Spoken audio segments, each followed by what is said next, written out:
I actually only saw this within the last half hour, and it's fabulous, but it feels so new I don't feel comfortable with it yet. So I'm going to stick to the dear old A4 type sheets.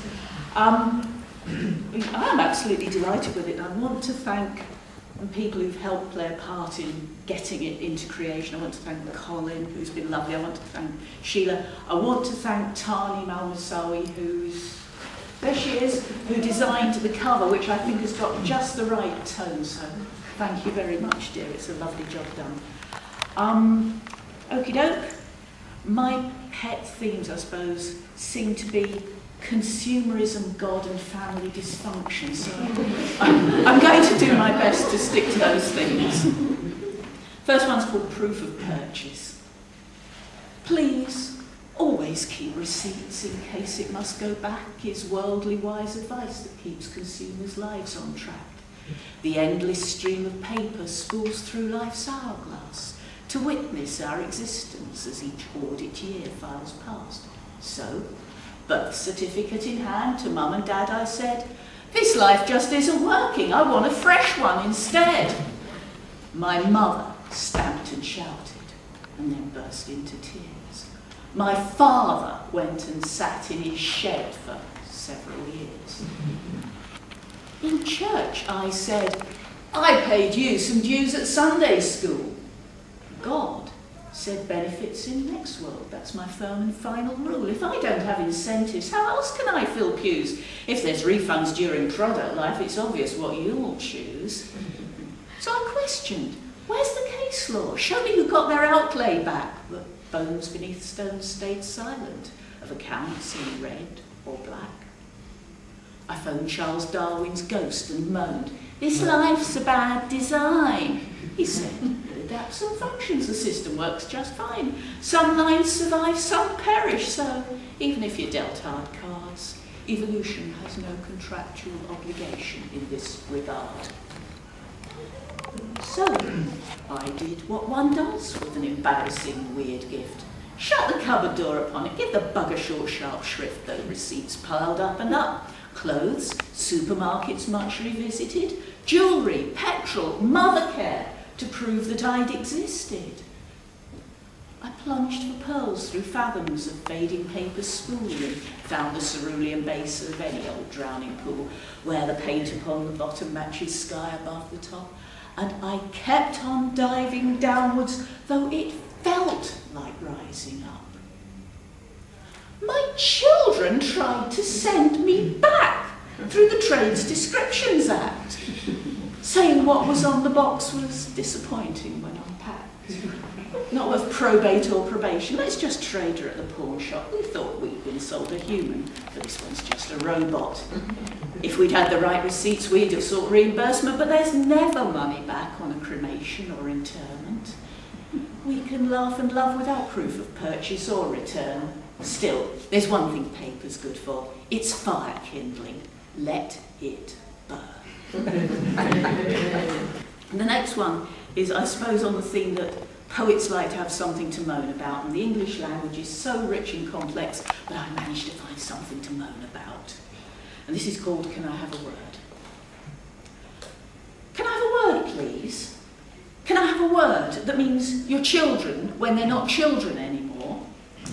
And can I have a word for the people who would be your in-laws had the law been involved, but it wasn't?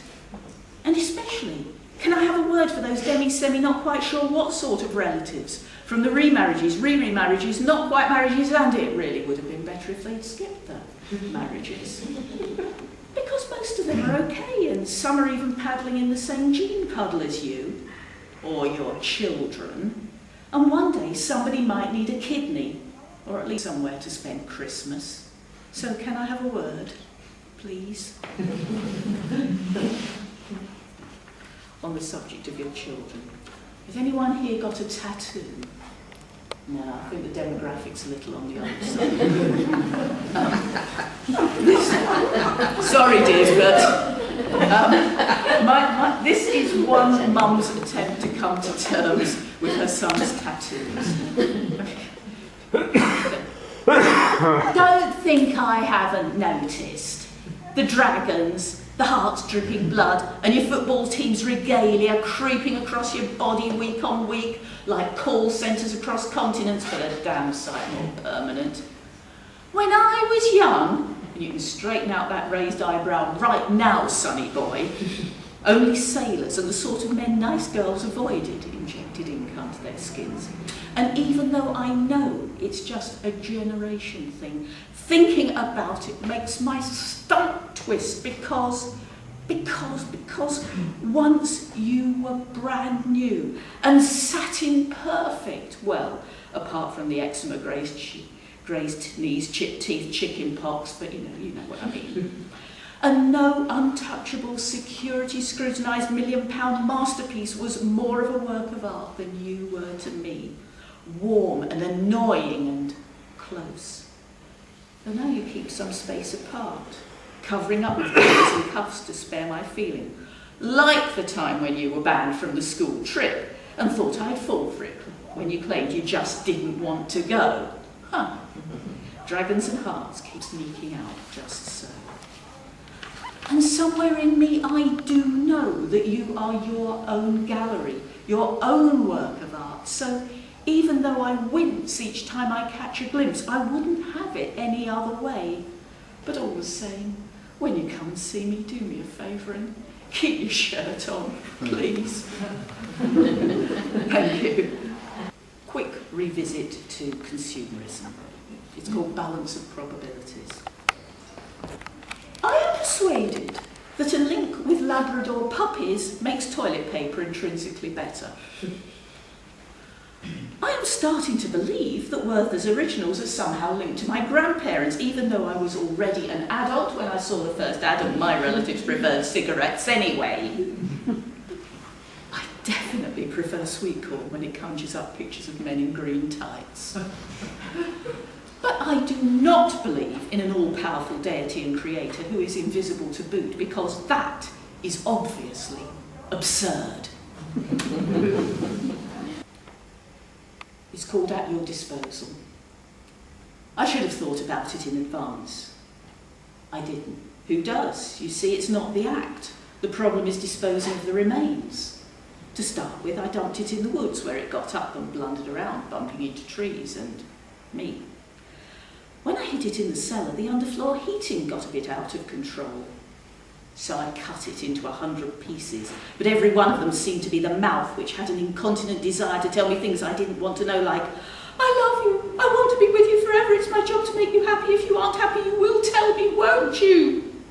So I fed the bits to the dog, which was a mistake, because the dog kept following me around going, I love you, I want to be with you forever, etc., etc. And although I concede that this is pretty much what a dog would say, it had not hitherto used those exact words. And the dog kept following me round, like him. He was always crowding me, closing off my options. Well, potential options anyway. Options I needed to keep my options open for, in case they came along. So the dog had to go. After the act of dispatch, I bundled it in the freezer. It blew the wiring. I dumped it at sea. The tide brought it back in. Finally, I buried it in the garden under a tree, which immediately started rustling, I love you, etc. In a failed experiment with patience, I waited for autumn, though even after every whispering leaf had been whisked away by the wind or carted off in the appropriate wheelie bin, the trunk came out in a rash like carved hearts and initials.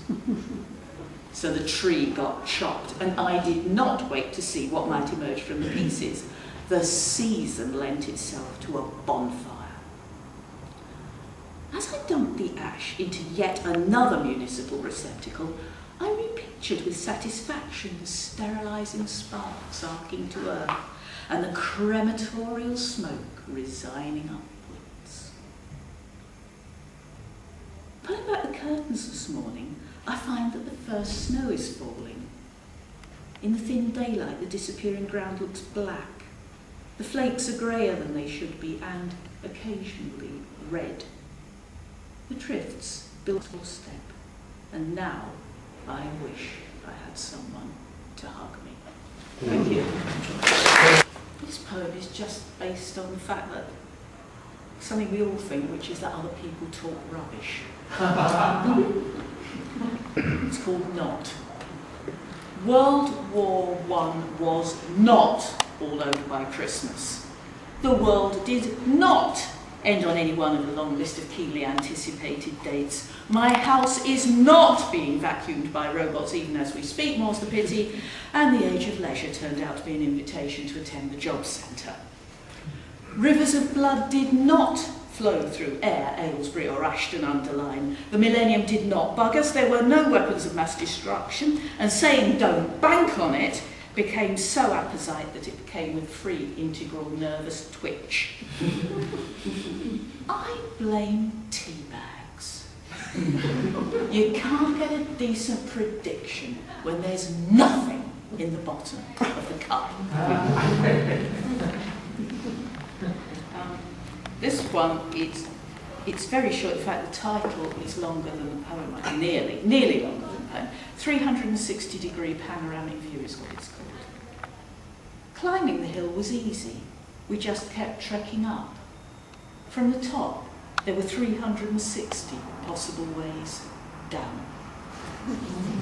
Last one is just called Evolution, which says it all.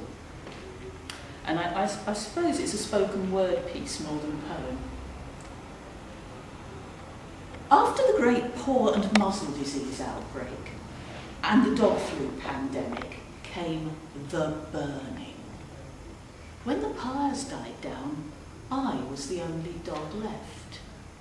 My human concealed me, and being of a narrow and greyhoundular disposition, I soon cultivated the ability to walk in the biped manner and developed an eye for fashion in the skeletal supermodel style. Bearing the fangs as ape smile, rather than dog snarl, took some concentration, but I persisted. My teeth seemed to be shrinking. I still brought my human her morning tea, though now I tucked the papers under an armpit rather than carrying it in my mouth. Soon it was tea in bed. Good girl, she said, settling back to do the crossword. I read the stock market reports as a displacement activity for bone burying. Things were going quite well until the badger flu outbreak. Finally, the badgers were unarguably proven responsible for something, but by then their flu had wiped out all the humans and there was no one left to do the blaming. Despite history, despite kickings, despite dogfighting, despite selective breeding, and even despite crufts, somehow I missed the humans. When I ventured outside, I discovered that I wasn't the only dog left after all. Anthony Worrell Thompson, for example, turned out to have been a miniature schnauzer all along. And Peaches Geldof came out as an old English sheepdog. The badgers claimed that their flu had been an act of revolution. They declared year one of the millennium of the badger and national holidays for cull commemoration and roadkill remembrance. We stuck together, Anthony, Peaches and I. The badgers were accusing us of collaborating. We returned to travelling four-legged and spurned all further use of clothes, reading matter and teacups. But the Badger Revolutionary Guard came after us and we found ourselves colons up a cul-de-sac at the side door of the police station. We came out fighting. You have got to respect creatures that can run as a pack, rip your throat out with their teeth, and handle a state-of-the-art taser. Now we are in charge. We've made contact with other packs. Our teeth are growing longer and we're practicing growling.